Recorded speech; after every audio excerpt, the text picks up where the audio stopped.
Haha, hola everyone. I'm not really a Spanish speaker. I don't even know why I said hola. Anyways, 2025 has been, uh, it's been a year.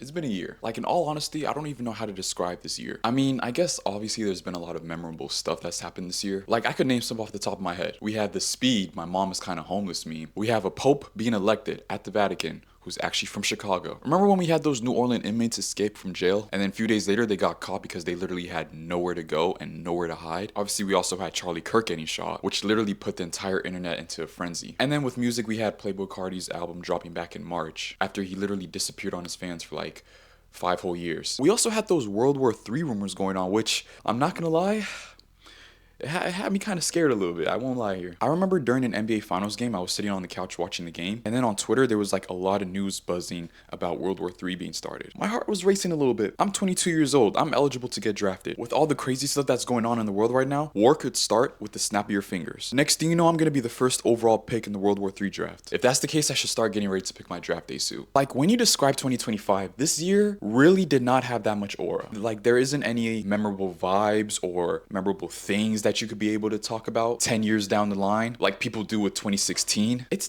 just not that type of year. Oh, brother. But in today's video, we're going to be breaking down some of the most memorable moments of 2025. I mean, I already brought up one of them, which was the World War III rumors, so we already got that one down. I want to actually talk about those inmates escaping from that jail in New Orleans. Like, that entire situation that happened should be a major eye-opener. You realize that once you escape jail, you literally have nowhere to go. Like, I'm always seeing these movies and documentaries of a lot of these people trying to escape from jail in America, trying to like dig up holes in their jail cell to escape. And let's say that becomes successful, right? Let's say that becomes successful with escaping jail. You dig up that escape route and you successfully escape from jail. Now, you're outside of the prison facility.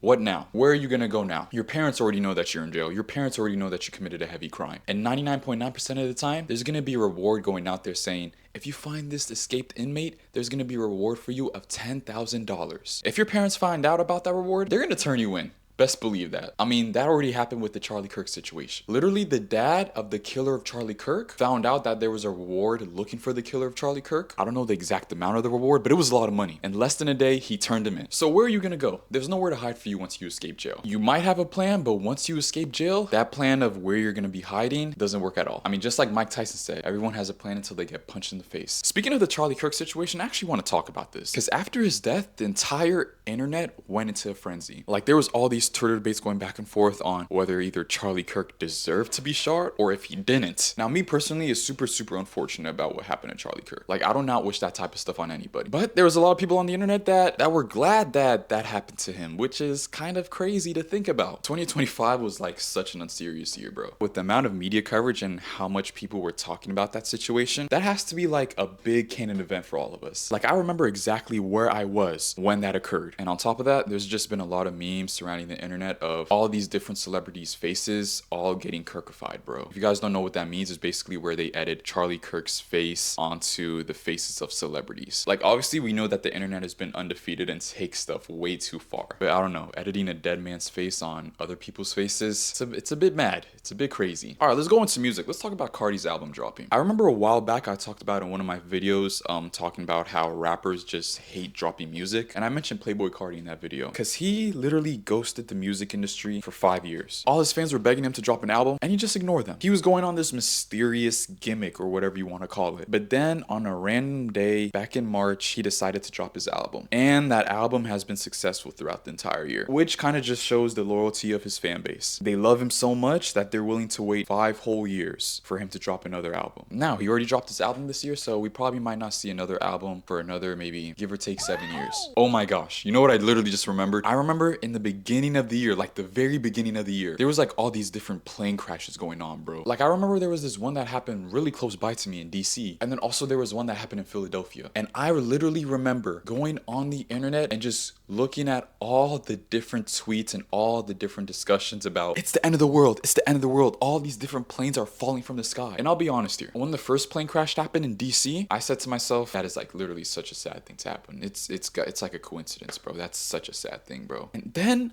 few days later, I hear about the Philadelphia plane crash. And I said to myself, okay, what's going on? Why are all these planes crashing out of nowhere? And why is this happening in the beginning of the year? Is this just like a warm up of things to come in 2025? Like, is there gonna be more of this type of stuff happening? And then just recently, like 3 weeks ago, there was like a FedEx plane crash that happened in Kentucky. Like, all these plane crashes have to happen because of these two things. Either one, the plane engine is like malfunctioning or something like that, or two, these pilots are really bad at flying planes. Obviously, the entire situation of all these plane crashes are like super sad, but it just goes to show the wild year that 2025 was. Another thing that's wild is a pope being elected that's from Chicago. How wild is that? Like, that literally put the cherry on top of a crazy 2025, an unserious 2025. Never would you have expected a pope to get elected at the Vatican that is from Chicago, let alone America. Like, I guarantee you, he was probably a huge fan of King Von in 2020. Like, you cannot tell me that that dude did not listen to any King Von songs. Like, if you were to ask him to sing word for word Crazy Story, Crazy Story 2, and Crazy Story 3, he would sing those songs word for word, bar for bar, without any stuttering or any pausing. Now, before we end this video, I want to say something about this last thing.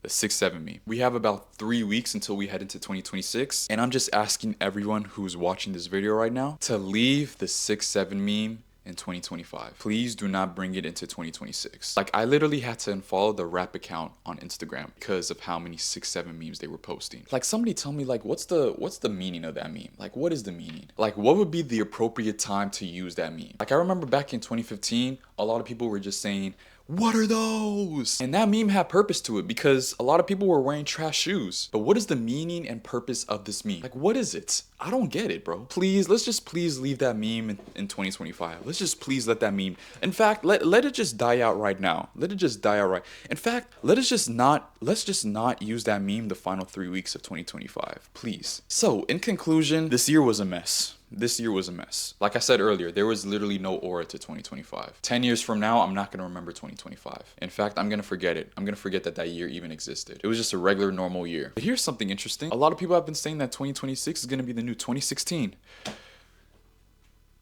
While they've been saying that for the past 10 years. Anyways, I hope you guys did enjoy this 2025 recap video. If you guys want to see more videos from me, make sure you guys hit that subscribe button and don't forget to like the video as well. All my social media links and a Bibleverse will be down in the description below, and don't forget to read that Bibleverse down in the description. It's going to change your life. I do promise y'all that. And without further ado, you guys always know I love y'all. Take it easy.